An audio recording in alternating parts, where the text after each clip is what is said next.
Today on our strengths-based leadership study, I am with the 58th mayor of Cleveland and former Gallup senior scientist, Justin Bibb.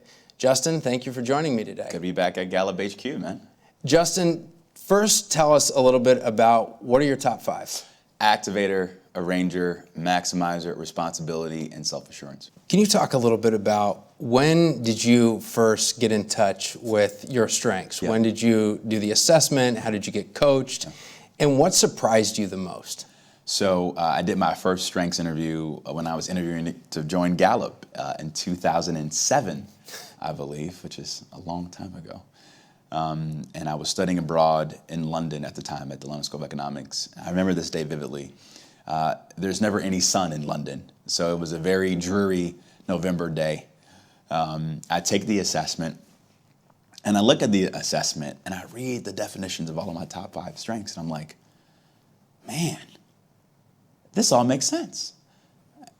These are the inherent superpowers that I've been given, but I had no idea I had them or how to describe them. And it allowed me to not only have confidence, but it allowed me to double down on my why at a time where I was really questioning my future. Do I work at Gallup? Do I go work on then Senator Obama's presidential campaign? Do I go back to Cleveland and run for city council? Do I go to New York or work in finance? So being able to really understand what your superpowers are, what your gifts are early, and how your strengths allow you to execute your gift in a great way, it's just a different tool that gives you confidence to achieve your greatness. So in all your success, you were incredibly young. You're the second youngest mayor in Cleveland's history. What strength did you use or did you rely on in the process of becoming mayor? Without a doubt, Activator. When I decided to run for mayor as a first-time candidate for public office, I had low voter name ID, no donor base, barely anyone in the city outside of my close friends and family and former colleagues knew who I was. And so the most daunting thing I had to do when I started to run for mayor was identify friends and family and raise money, because you can't win a campaign without resources. And I remember the first call I made, I was so nervous because I felt as if I was asking money from people I really cared about in a way that it felt as if I was being greedy. But I was talking to the current council president in Columbus, and I was trying to figure out, how do I build more confidence when I'm making calls, dialing for dollars to run my campaign? And he said, Justin, think of it as an investment in Cleveland, not an investment in you. And that really gave me the confidence to get more active and proactive in making calls to really build the foundation I needed to run a successful campaign. Can you tell us more about the individual? You don't have to say their name, but who it was that you approached, and what was that moment like, and how did you pull up your Activator in order to close the deal? Actually, the first call I made was to Paul Vonovich. His uncle is the former mayor of Cleveland, George Vonovich. And I went through my pitch, and he says, Justin, you don't have to sell me. I believe in you, and I believe in your vision for Cleveland. And he wrote me a big check. I think he maxed out. And on the memo of the check, he says, now go win this thing. Wow. And so getting those early contributions and support really gave me the confidence I needed to win the campaign. Back to pivotal moments in your life. Was there ever something when you were really young and you said, this is what helped inform me that I have a future in politics, that I want to be the mayor of Cleveland? Yeah. I would say there was one moment, I was a senior in high school.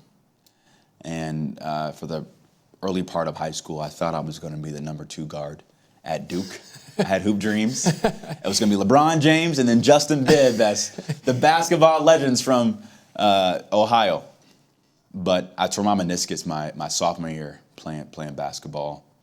And my mom had a very hard conversation with me. I'm going to give you the censored version, by the way.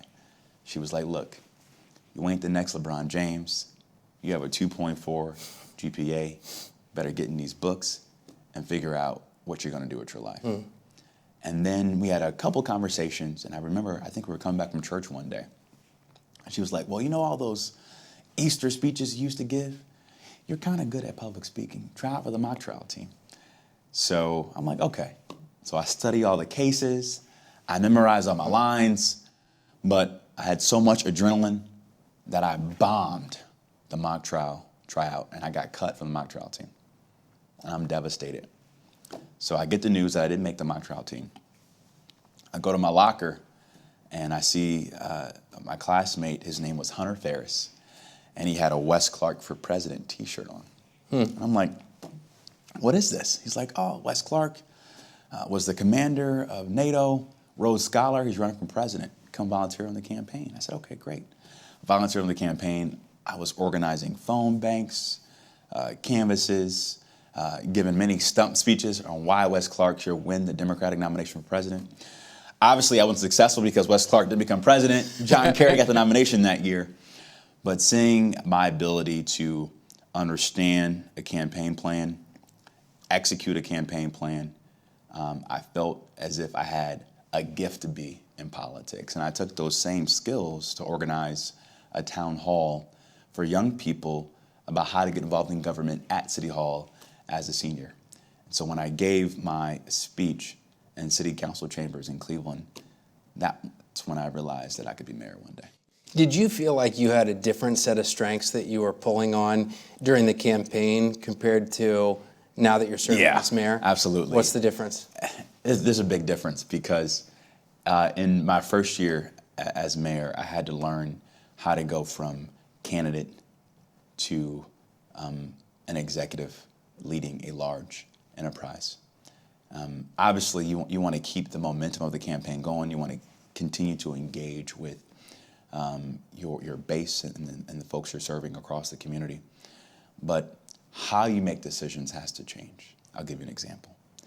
You know, when we were running for mayor, we wanted to make sure we were on the news every single day or doing something every day to drive the news cycle.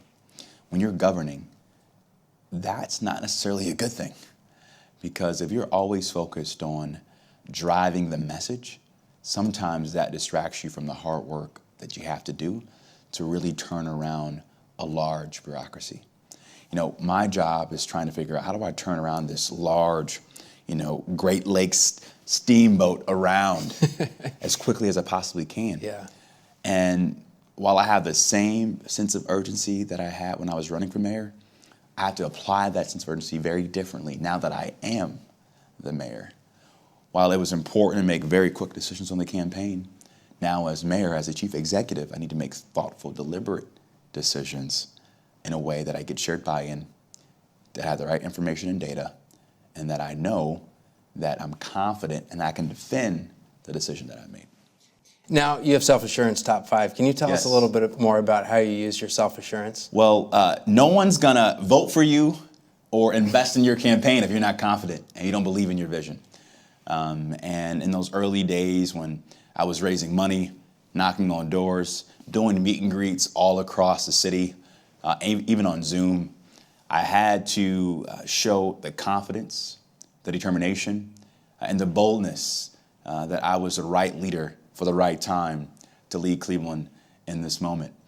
But I think my upbringing in the city from my parents really also gave me the self-assurance I needed to be successful.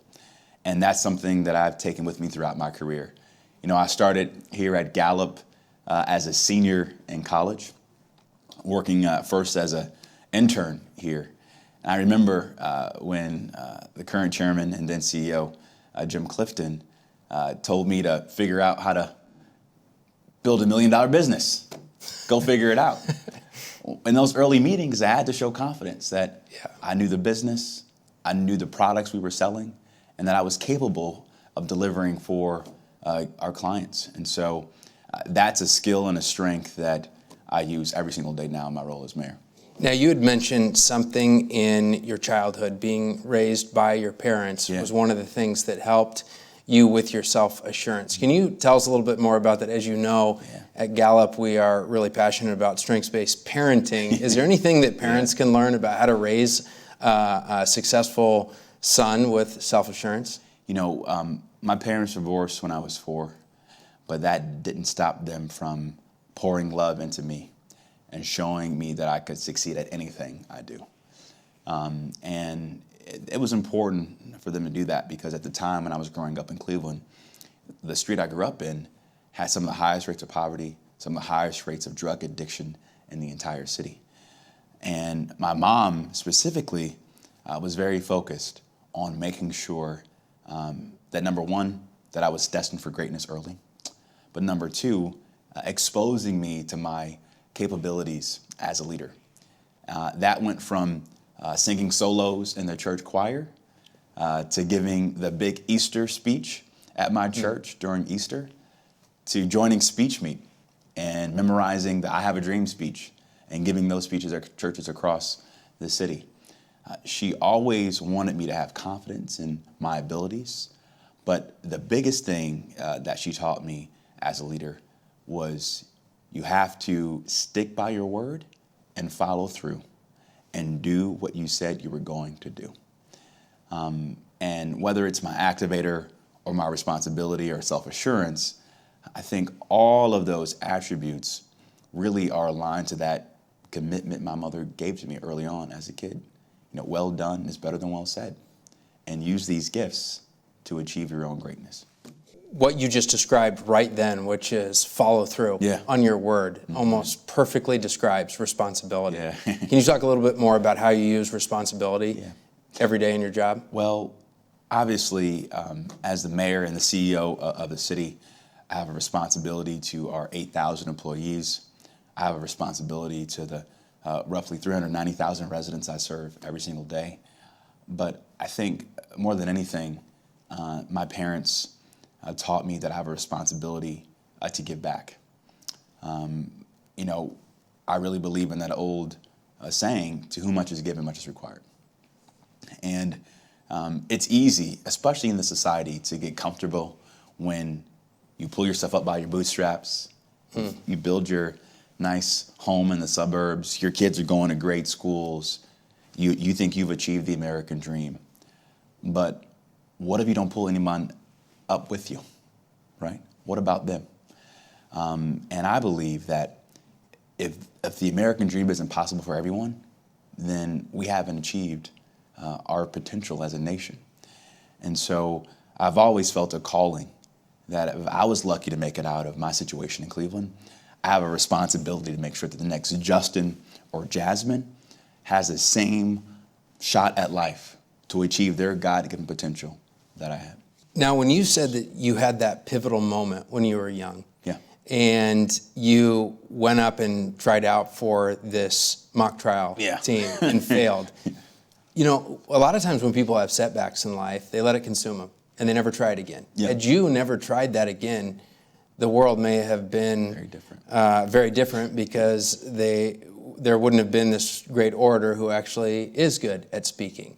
What strength did you draw upon to overcome that setback? I'd say responsibility in a couple of ways. One, I had a responsibility to myself to make something of myself, because if I continued on the path I was going, probably wouldn't have gotten to a good college, and I probably wouldn't be sitting before you today as the 58th mayor of Cleveland. But the second thing I had to focus on was a responsibility to my community. I think about all the challenges that we faced in the city that I've experienced firsthand as a son of Cleveland, whether it be losing a family member to violent crime, whether it be seeing my uncles struggle to get back on their feet after being in prison, whether it be seeing my mom who has struggled to get a good education in Cleveland and who had to barely make ends meet before she was able to go to college and graduate from college and get her master's, and now she's a social worker. Having experienced all that, if I didn't give back and make my city better, who would? Who would? And, every generation, we've always had this promise that it's up to us to make sure that the next generation is better than ours. To me, that's the social compact, right? And that's what makes this country great. And I think if we focus on that, and we all find a way to tap into our greatness by using our strengths, our nation's potential is boundless.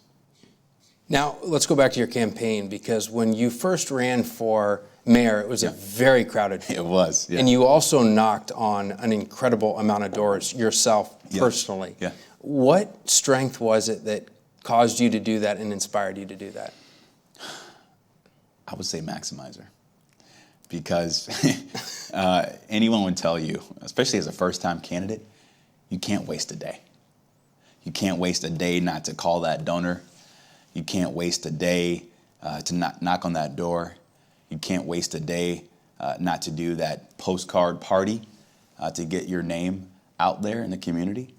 And so I wanted to build a campaign team and a campaign strategy that maximized every opportunity to engage with voters. And I think that's what led to our success. I mean, I may have worked at Gallup, but I'm not an expert at polling. But I was I was polling at 0.0005% probably in the polls when I announced my campaign in January of 2021. And I think one of the greatest advantages I had was no one thought I could win. So no one paid me any attention for 5 months. 5 months. So we had 5 months of free runway to tell our story of why Cleveland couldn't wait, to introduce our campaign and vision for the city to the voters of Cleveland, and to really have very focused, intentional conversations with the voters of the city. And that gave us a strong foundation and allowed us to really have the right momentum through the primary and then to the general election in November. Now, a lot of times when people have Maximizer top 5, they excel at taking things from good to great. But sometimes when things are broken or when they're in a state where they're really struggling, it's hard for them to see those particular problems and thrive in those environments. How do you overcome that with Maximizer in your top 5? I think it's important that you find a way to see the forest among the trees. And this is a hard thing for me because I'm very impatient. And I want to see success immediately overnight for my city. But one of the things that I'm trying to do a better job of is to give myself more grace as a leader, but also give my team more grace as well. And one thing we've tried to do to really show people that we're making progress is in our cabinet meeting. We end every cabinet meeting with my leadership team with going around the room and each of us talking about one small victory we had the week before, moments of recognition. And I think talking about those moments of recognition allows us to say, you know what? We digitized that permit. That's progress. We created that bike lane. That's progress. We saw a decrease in homicides. That's progress. All those singles become doubles, become triples, and become home runs. Now, it's hard to execute like that every single day when you have the press on your back, city council on your back, the voters want to see change immediately. So communicating and over-communicating those small wins is also a big part of my job. You are quite the orator. I've seen you give speeches. Thank you. I think on a number of continents, even as in your roles here Back in at the Gallup. day. That's right. What strength do you draw on, or strengths, when you're giving speeches? I would say a couple. The first being self-assurance. You got to be confident when you're on stage, or else no one's going to believe anything you're saying. And if you show confidence and exude confidence when you're giving a talk and connect with the audience, you're going to do a really good job, I think, of inspiring people when you're giving a speech. I would say the second thing would be Activator. Got to take reps. It's like shooting free throws, right? or taking 1,000 shots a day. And so when I was campaigning for mayor, I learned quickly that, being a consultant, working in banking, allows you to build good public speaking skills, but it's a different kind of public speaking when you're in a town hall with 100 voters trying to get their vote, asking hard questions. And I had to really learn how to take what I really learned well in the private sector and apply that to what it means to be a candidate for public office.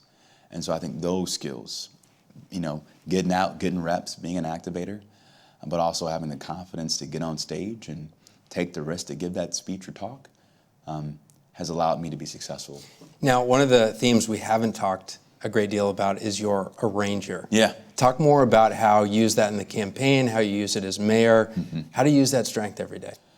Well, both as a candidate and now as mayor, I think one of my gifts is really finding the inherent talents and strengths people have and finding a way to marry those strengths together in a beautiful mosaic to affect change. My campaign was filled with folks who had never run a campaign before to folks who were seasoned veterans of running campaigns. My management team at City Hall, folks who have never worked in government to folks who've spent decades working in government, both old and new. I love that diversity because that challenges me as mayor. It challenges our leadership team, but it also allows everyone to bring their best self to work every single day. And I think it's one of the beauties of strengths, really being able to say, well, this person has woo, but they're terrible at communicating, but this person's great at communicating, but no woo. How do we put them together to come up with a new economic development vision for the city? One person's going to pitch, other one may inform the pitch. And you have to figure out, like playing golf, what strength to use, what club to use, depending on where you are in the game. When you're using your futuristic, how far are you thinking into the future? 30, 40 years. And why is that?